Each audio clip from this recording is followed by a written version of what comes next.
গ্রীষ্মের দুপুরে এইরকমই টকঝাল মিষ্টি একটা লোভনীয় আমের আচার যদি থাকে তাহলে তো আর কথাই নাই। হ্যালো ফ্রেন্ডস, আসসালামু আলাইকুম। সবাই কেমন আছেন? একদম নতুন এবং ইউনিক টাইপের একটা তেল ছাড়া টকঝাল মিষ্টি আচারের রেসিপি নিয়ে চলে আসলাম। আর এই আচারটা বানাতে কোনো তেল লাগবে না, তেল ছাড়াই এই লোভনীয় আচারটা বানিয়ে নিতে পারবেন। আর এইটা যে এত লোভনীয়, বানাতে বানাতেই শেষ হয়ে যাবে। ছোট ছোট টিপস ফলো করলে এই আচারটা 1 বছর পর্যন্ত ভালো থাকবে। আশা করছি রেসিপিটা ভালো লাগবে। ভালো লাগলে লাইক, কমেন্ট, শেয়ার করে চ্যানেলটিকে সাপোর্ট করবেন। এইরকমই নতুন নতুন রেসিপি দেখতে চাইলে আমার পেজটিকে সাবস্ক্রাইব, ফলো করে রেখে দিতে পারেন। তাহলে চলুন একদম নতুন ইউনিক টাইপের এই আচারের রেসিপিটা বানিয়ে ফেলি। রেসিপিটা করার জন্য আমি এখানে 1 কেজি এরকম বড় বড় সাইজের আম নিয়ে নিয়েছি। আমার আমগুলো অনেক বড় বড় সাইজের, মিডিয়াম কিংবা ছোট সাইজের আম দিয়ে আচারটা করলে খুব ভালো হবে। আমগুলো আমি পরিষ্কার করে ধুয়ে আমের যে পানিটা ছিল এক্সট্রা সেটা ঝরিয়ে নিয়েছি। আর হলো আমের খোসাগুলো আমি ছাড়িয়ে নিব। সবগুলো আমের খোসা ছাড়িয়ে নিতে হবে। তো আমি আস্তে আস্তে অফ ক্যামেরায় সবগুলো আমের খোসা ছাড়িয়ে নিব। আমের খোসাটা ছাড়িয়ে নিয়েছি। এখন এটাকে মাঝখান থেকে অর্ধেক করে নিলাম।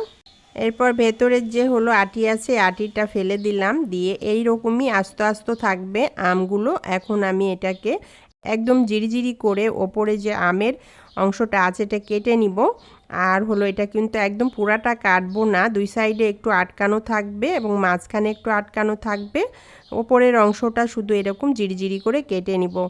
তো এইভাবে আমি সবগুলো আম এইভাবে জিরিজিরি করে কেটে নিব। দেখুন আমি সবগুলো কেটে নিয়েছি জিরিজিরি করে, দেখতেই পাচ্ছেন মাশাআল্লাহ কত সুন্দর হয়েছে। এই আমের যে কাটিংটা, এটা বটি দিয়ে কাটলে খুব সুন্দর করে কাটা যায়। তো আমি এগুলো অফ ক্যামেরায় বটি দিয়েই কেটে নিয়েছি খুব সুন্দর করে। এখন আমি এই আমগুলো একটা বড় বাটিতে নিয়ে নিলাম। আর এখানে আমি হলো 2 কাপ চিনি দিয়ে দিলাম। আমের টক বুঝে আপনারা চিনিটা অ্যাড করবেন। আমার আমটা অনেকটাই টক, সেজন্য আমি এখানে 2 কাপ চিনি অ্যাড করলাম। চিনিটা একটু ভালো করে নেড়েচেড়ে মিশিয়ে দিলাম।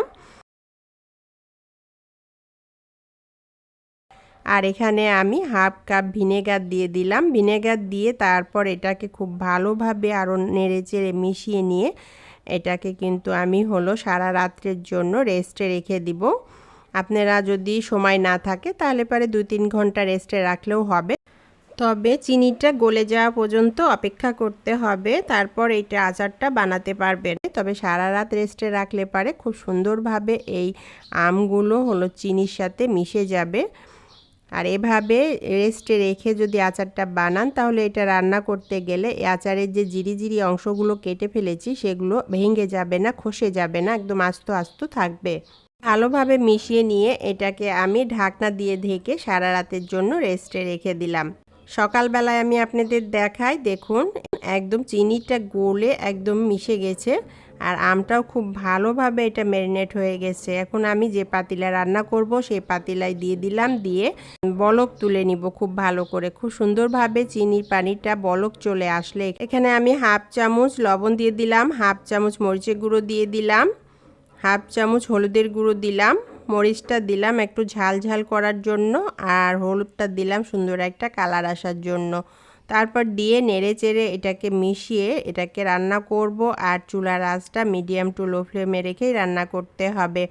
তারপর এটা রান্না হতে থাক। বন্ধুরা, আপনাদের সাথে কিছু কথা বলে নেই। আমার পেজে নতুন হলে ইউটিউব থেকে দেখলে একটা সাবস্ক্রাইব করে দিবেন, ফেসবুক থেকে দেখলে একটা ফলো দিয়ে দিবেন।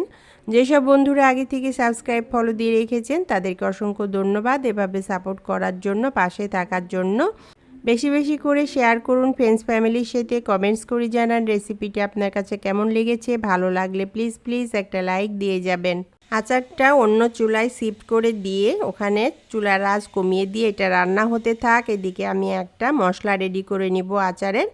চুলায় একটা প্যান বসিয়ে দিলাম, শুকনো মরিচ দিয়ে দিলাম কিছুটা, হাফ চামচ মৌরি দিয়ে দিলাম, হাফ চামচ জিরা দিয়ে দিলাম, হাফ চামচ ধনে দিয়ে দিলাম, হাফ চামচ মেথি দিয়ে দিলাম, হাফ চামচ সর্ষে দিয়ে দিলাম, হলুদ সর্ষে, আর হাফ চামচ হলো কালো সর্ষে।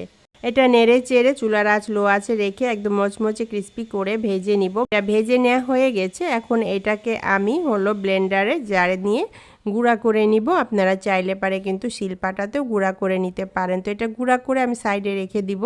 এখন আচারটার কি অবস্থা দেখে নেই।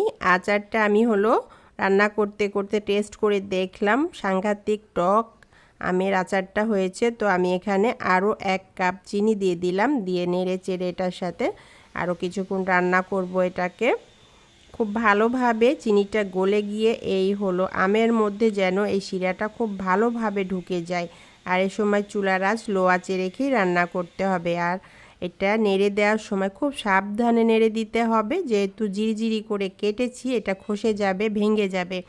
তারপর এটা একটু উল্টিয়ে দিলাম, দিয়ে যে মশলাটা আমি গুঁড়া করে নিয়েছিলাম সেই মশলাটা এখানে 2 টেবিল চামচ দিয়ে দিলাম। বাকি মশলা আমি অন্য আচারের সময় ব্যবহার করব।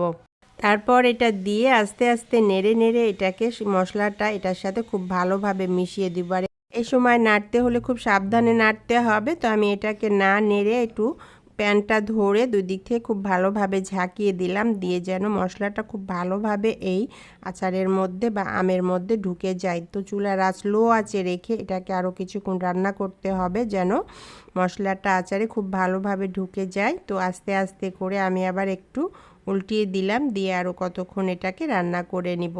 চুলার আঁচ লো আঁচে দিয়েই কিন্তু এই আচারটা রান্না করতে হবে। তো সুন্দরভাবে এটা রান্না হয়ে গেছে। এটা শিরাটা এরকম একটু থকথকে পাতলাই থাকবে, এই শিরাতেই আমের আচারগুলো ডুবে থাকবে।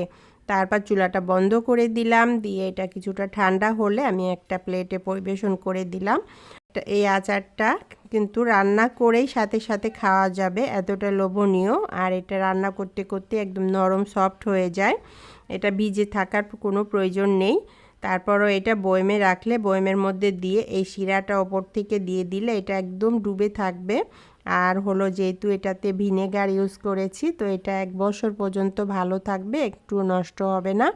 এখন আমের সিজন, কাঁচা আম পাওয়া যাচ্ছে প্রচুর। এভাবে কিন্তু এই নতুন আচারটা বানিয়ে নিয়ে আপনারা কিন্তু ঘরে 1 বছরের জন্য সংরক্ষণ করে রেখে দিতে পারেন।